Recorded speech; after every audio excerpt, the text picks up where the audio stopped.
Every highway has its stories, tales whispered by truckers, travelers, and those who never made it to where they were going.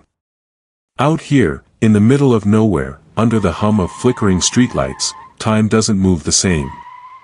You can drive for hours, miles slipping under your wheels, and still feel like you're going in circles, like the road itself doesn't want to let you go. Some say the highway remembers. Every crash, every scream, every moment someone vanished into the dark, it stays here. You might pass an old stretch of pavement and feel it, that chill that crawls up your spine when there's nothing around but shadows. You might see headlights behind you that disappear when you blink. Or maybe you'll hear a voice on your radio, one calling for help from a frequency no one uses anymore. What you're about to hear isn't folklore. It's real, documented accounts from roads scattered across the country. For true highway horror stories that investigators, witnesses, and even the families still can't explain. So turn down the lights, listen closely, and don't look away from the road ahead. Because tonight, we're driving into the unknown, where every mile hides a secret. Stay until the end, because story number 1 will haunt your next road trip. Across the country, there are stretches of road that seem ordinary by day, but by night, something changes. On maps, they're just highways, routes connecting one town to another. But for decades, these same roads have carried stories that no one has been able to explain. People vanish without a trace. Entire vehicles discovered idling, doors wide open, headlights cutting through the fog, but no one behind the wheel. Travelers report hearing voices through their radios, names whispered in static. Others have seen figures walking along the shoulder, waving for help, only to dissolve into the darkness when approached. Investigators have tried to find answers, time after time, and found nothing. No footprints. No clues. Just silence, as if the road itself swallowed what it didn't want the world to see. From forgotten backroads to crowded interstates, these real accounts have left experts speechless, and survivors haunted by what followed them home. And among them, are 4 stories that stand above the rest, for true highway horrors that still can't be explained. It was late, just after 11:45 p.m., when Mark and Evelyn Carter, a young couple from Fairview, left a small diner off Route 79, a 2-lane stretch known for its sharp turns and heavy fog after dark.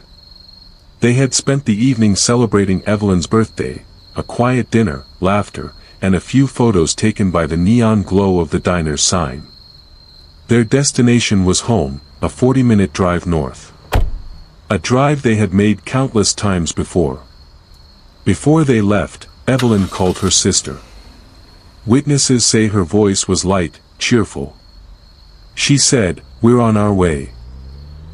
Should be home before midnight." There was nothing unusual in her tone, no hint of what was coming. Mark adjusted the radio. A local station crackled faintly through the static, an old song playing softly under the night breeze. The road ahead was clear, the sky calm. Everything about that night was ordinary. Familiar. Until the call, halfway home, went silent. No crash. No scream. Just, nothing. It was supposed to be a quiet 40-minute drive home. Until it wasn't. "Yeah, we just passed the gas station. Don't worry, we'll be." That was the last anyone heard from them. The call ended mid-sentence, no background noise, no struggle, no explanation. Just, gone. By morning, when neither of them arrived home, their family reported them missing. At dawn, deputies were dispatched to sweep the area. Route 79 stretches nearly 40 miles, long, winding, bordered by thick woods on one side and a shallow ravine on the other. It's the kind of road where cell service vanishes without warning. 2 hours into the search, a deputy spotted something through the fog, the beam of headlights, faint and unmoving. He pulled over.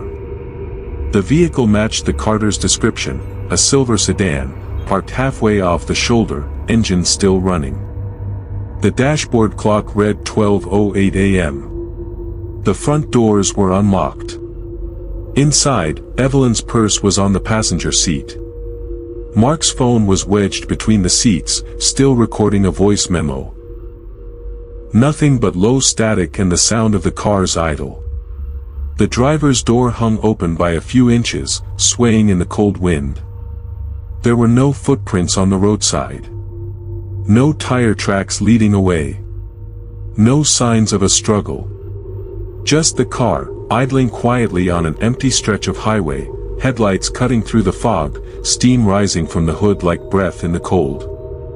To investigators, it was as if Mark and Evelyn had simply stepped out of the car and vanished into the air. When deputies secured the scene, they set up a perimeter, marking the area as a missing persons investigation. But even as they worked, strange reports began to come in from nearby drivers. A trucker passing the stretch around 1 a.m. claimed he saw movement near the parked sedan, two dark figures standing beside it, one at the driver's side door, another leaning against the trunk. He slowed his rig, thinking they might need help. But when his headlights hit them, they were gone. Another driver, a nurse heading home from the night shift, told investigators she saw the same car, same spot, headlights on, doors open, and someone walking slowly into the tree line. She swore it looked like a woman in a light-colored dress. When she slowed down, the figure turned toward her, and her radio, though switched off, filled with static. As search teams combed the woods, Evelyn's sister received a missed call from her phone. It came in just before sunrise, 5 hours after the couple disappeared. When she played the voicemail, there were no voices at first, just the sound of the engine idling, faint wind, and something tapping against glass. Then, beneath the static, came a whisper. The call lasted 22 seconds. The line went dead immediately after. No one could trace the signal. Later, investigators found tire marks a few meters behind the car, but they stopped abruptly halfway across the asphalt, as if the vehicle had tried to turn around and vanished. No skid marks. No drag marks. No debris.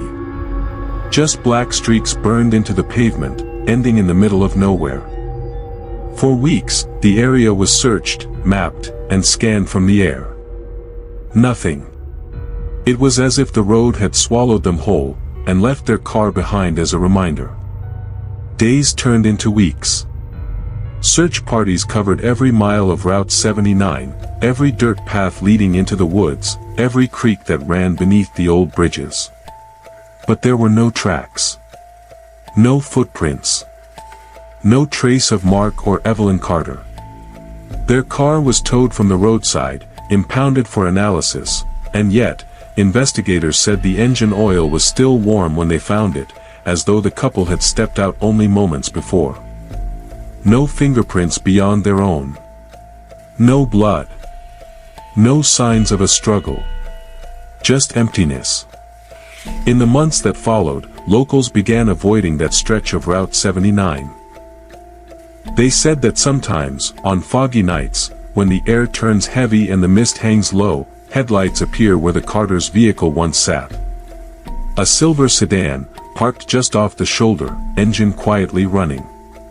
If you drive close, the lights flicker, and the car fades into the dark as if it were never there.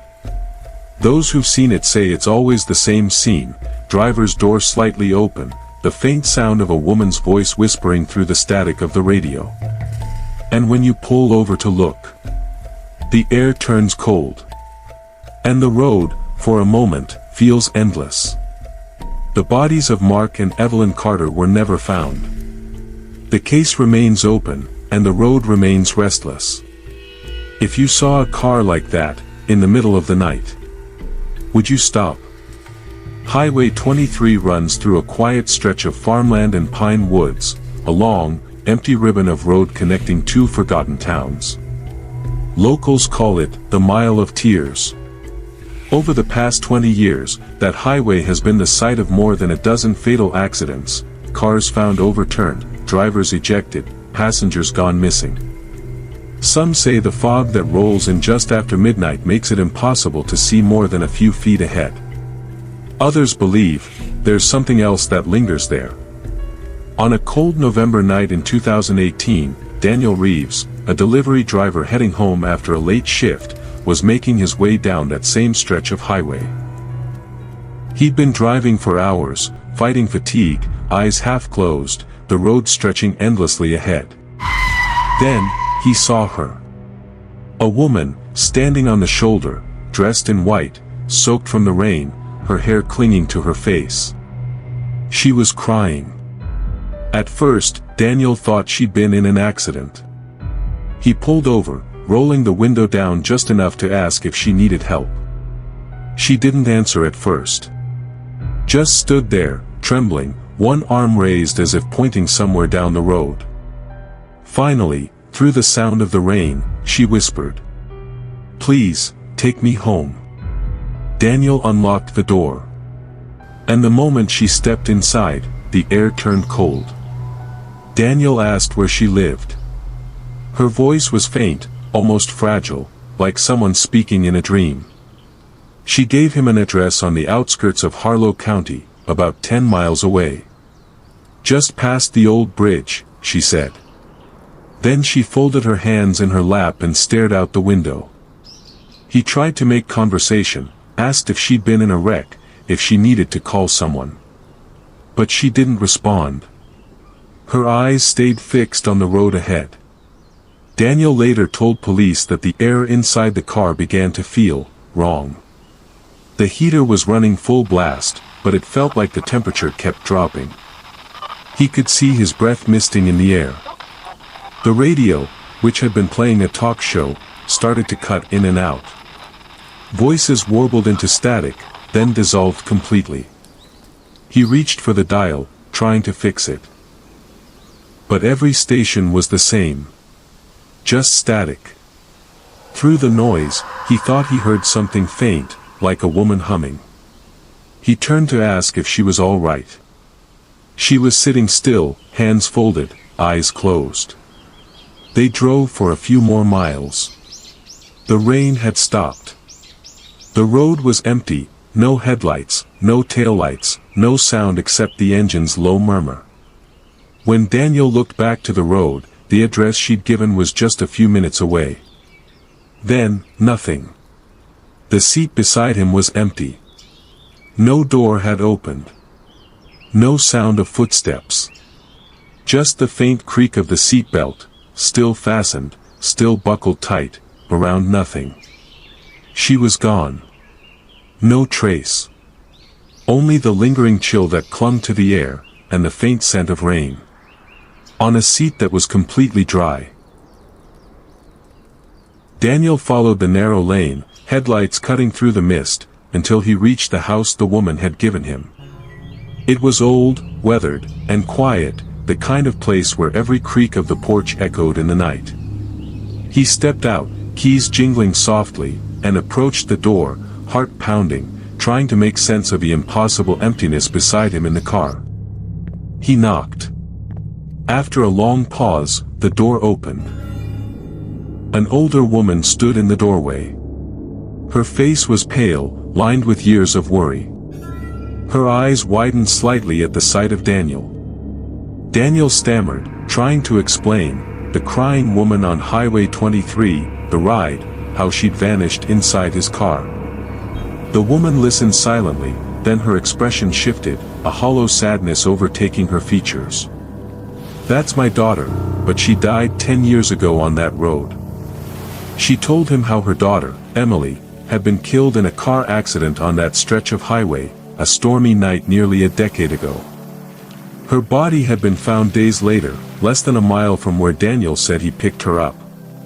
Daniel's eyes drifted to the front yard. A gravestone, worn by years of rain and moss, reflected in the faint light from the house.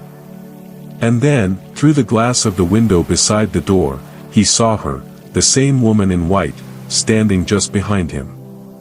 Her reflection was faint, almost translucent, yet he could see her eyes, wide and searching, lips moving as if she were speaking, though no sound came. Daniel froze. The air inside the doorway had grown cold, heavy. The reflection lingered only for a moment before disappearing, leaving nothing but his own shaking hands and the pounding of his heart. For a moment, he understood, some souls never leave the road. They wait. They follow. And sometimes, they ask for a ride home. Since that night, dozens of drivers have reported seeing her, the same woman in white, standing by the shoulder of Highway 23. Some are late-night truckers, some are commuters returning home, and some are travelers just passing through. They all tell the same story. She appears alone, crying softly, asking for a ride home. Drivers who stop describe the air growing cold, the radio cutting to static, and the faint scent of rain on empty pavement. And then, without warning, she vanishes. The seat beside them is empty, the door still closed. The only trace she leaves is a lingering unease, a feeling that something has been watching the road for far longer than they've realized. If you were driving alone down an empty highway at midnight, and saw a young woman in white standing on the shoulder, would you stop? Long-haul driver Tom Reynolds had been on the road for over 10 hours.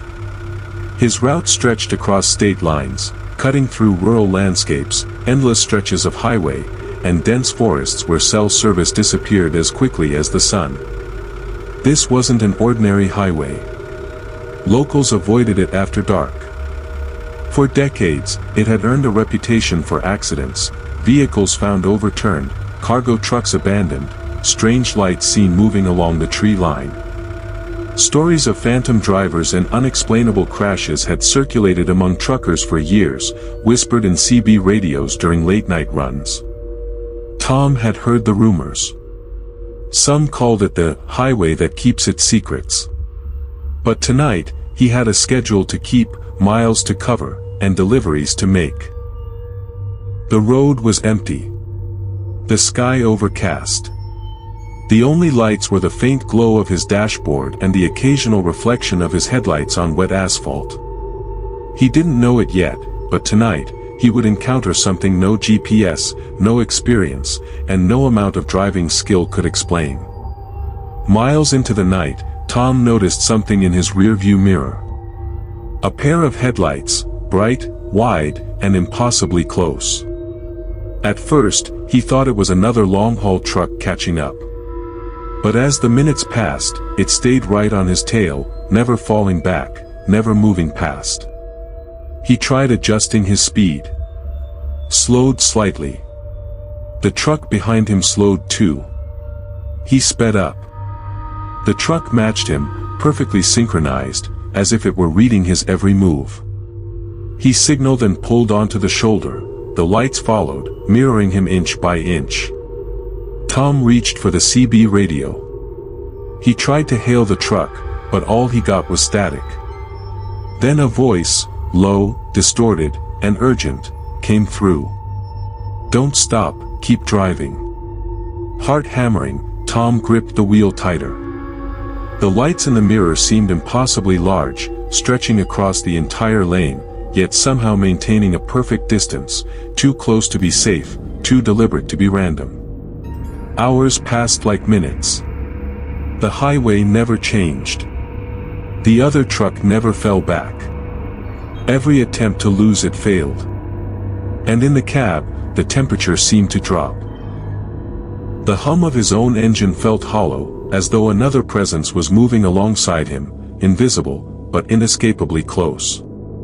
By the time Tom realized what was happening, he understood, this was not a truck on a route. It was something else. Something that had been waiting, watching, for drivers to make a single mistake. Heart pounding, Tom slammed his foot down. The truck behind him remained perfectly in sync, closing the distance no matter how fast he went. The headlights glowed like eyes in the night, bright and unblinking, reflecting off his mirrors. He gritted his teeth and pushed the rig to its limits, the speedometer climbing past anything he thought safe. Then, it was gone. The lights vanished in an instant, leaving the highway empty, silent except for his own engine's roar and the pounding of his heart. The next day, Tom couldn't shake the image of the truck, so close, so deliberate. Curious and unnerved, he visited a local diner frequented by long-haul drivers. Over coffee, he learned the story behind the phantom rig. Years earlier, a trucker had died on that same highway. His truck, the exact same model, license plate burned into memory, had skidded off the wet road during a late-night run. No one could explain how it happened. But ever since, drivers reported seeing it, a massive truck, lights glowing, following them mile after mile. Locals call it the highway haunter. The legend is simple: if you see its lights behind you, don't slow down. Don't stop. Keep driving. Otherwise, it will catch up. Tom never took that route alone again. And the memory of those unblinking headlights him to this day. The final story begins with a simple dashcam, recording an ordinary night drive along Highway 112, a stretch notorious for sudden fog and unexplained accidents. At first, the footage seemed normal. The driver, a young man returning from a late shift, was alone. The road ahead was empty, illuminated only by his headlights cutting through the darkness. Then, in the reflection of his rearview mirror, something appeared. Headlights in the distance, but no shape of a vehicle behind them. The lights moved closer, faster than any car should, yet they didn't follow the rules of the road. The driver's voice breaks the silence. What the hell is that? The lights flash alongside the camera, darting across the frame as though trying to surround him. Moments later, total blackout. The dashcam stops recording. No crash. No footage of what happened next. Just nothing. Even experts can't explain how the camera captured what isn't there. Footage reviewed frame by frame shows lights moving, reacting, but no vehicle, no driver, no shadow. And the driver? He was never the same after that night. Some say he quit driving entirely. Others report he still wakes up screaming, thinking the lights are coming back. If you've ever seen something you can't explain on the road, tell us your story below. A young man, Ethan Hayes, was driving through a remote desert highway just past midnight. He sent a quick text to a friend, 30 minutes away. But when he finally stumbled out of his car, 3 days later, he was confused, dehydrated, and disoriented. He had no memory of the hours, or days, that had passed. The desert stretched endlessly around him, empty, silent, as if nothing had happened, except he was far off course. The car told its own story. The odometer had barely moved. Fuel level remained unchanged. No evidence of a crash, no drugs in his system, no memory gaps beyond his own testimony. Authorities were baffled. Psychological tests revealed no anomalies. Yet Ethan's phone and GPS recorded something impossible. Hours, even days, spent moving in patterns that made no sense. Over the past 15 years, multiple cases have been documented along this stretch of highway. Drivers report the same phenomenon: missing time, disorientation, and roads that seem to loop endlessly without explanation. Witness reports describe glowing fog appearing suddenly along the desert stretch, enveloping vehicles in thick, shifting light. CB radios and phones crackle with static that carries faint voices, or perhaps echoes of the lost. GPS logs reveal impossible data. Ethan, and others like him, had driven in circles for 73 hours straight, yet their vehicles hadn't moved more than a few miles. Experts call it a psychological lapse. Locals call it the highway of lost time. To this day, drivers say if you enter that stretch after midnight, you won't remember leaving. Would you dare drive there at night, alone? Tonight, we've traveled 4 highways, each with its own story. The Carters, who vanished without a trace. The woman in white on Highway 23, forever asking for a ride home. The phantom truck, relentless and unyielding. And the highway of lost time, where hours can vanish and drivers may never remember leaving. These are real events. Investigated. Witnessed. Documented. Yet none have explanations that satisfy logic or science. Some call them accidents. Others, hallucinations. But the evidence remains, mysterious, chilling, and unsolved. Maybe the road remembers every tragedy that's ever happened on it. And sometimes, it reaches back. Turn back. Which of these true highway horror stories kept you up tonight? Leave your answer in the comments. And if you want more real, unexplained horror, hit subscribe, before the road calls you next.